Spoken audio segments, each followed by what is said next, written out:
आता बातमी या खडकवासला धरणासंदर्भातली। खडकवासला धरण साखळीतल्या 4ही धरणांच्या पाणीसाठ्यामध्ये झपाट्याने वाढ होते। खडकवासला धरण तर मागील आठवड्यातच पूर्णपणे भरलेलं, त्यापाठोपाठ पानशेत धरण देखील भरलंय।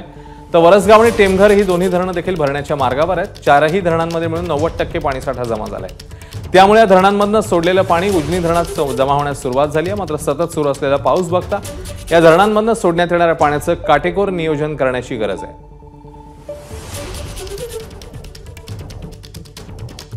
या संदर्भातला आढावा घेतलाय आमचे प्रतिनिधी मंदार गोंजारी यांनी।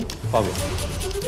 खडकवासला धरण साखळीतील 4ही धरणं ही अशी तुडुंब भरली आहेत। मागील 15 दिवसांपासून घाट माथ्यावरती होत असलेल्या पावसामुळे या धरणांच्या पाणलोट क्षेत्रामध्ये कोसळणाऱ्या पावसामुळे या धरणांच्या पाण्यामध्ये मोठ्या प्रमाणात वाढ झाली आहे। हे खडकवासला धरण तर मागील आठवड्यातच पूर्णपणे भरलं आणि त्यामुळे पुण्यात मोठ्या प्रमाणात पाण्याचा विसर्ग करावा लागला। सिंहगड रस्ता परिसरामध्ये त्यामुळे मोठी आणीबाणीची परिस्थिती उद्भवली।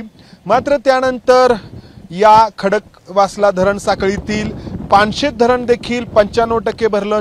त्या धरणातून देखील विसर्ग सुरू करण्यात आला। त्यानंतर या 4 पैकी सर्वात मोठं असलेलं वरसगाव धरण देखील जवळपास 85% भरलेलं आहे। टेमघर धरण देखील 85% भरलेलं आहे। या 4ही धरणांची मिळून जी पाणी साठवण्याची क्षमता आहे ती 29 टीएमसी आहे आणि 25 टीएमसी पाणी या 4 धरणांमध्ये मिळून जमा झालंय। 85%हून अधिक पाणीसाठा या धरणांच्या क्षमतेमध्ये जो आहे तो पूर्ण झालेला आहे। त्यामुळे पुणेकरांची वर्षभराची पाण्याची चिंता मिटलेली आहे। कॅमेरामन विजय राऊत, मंदार गोंजारी, एबीपी माझा, पुणे। एबीपी माझा, उघडा डोळे बघा नीट।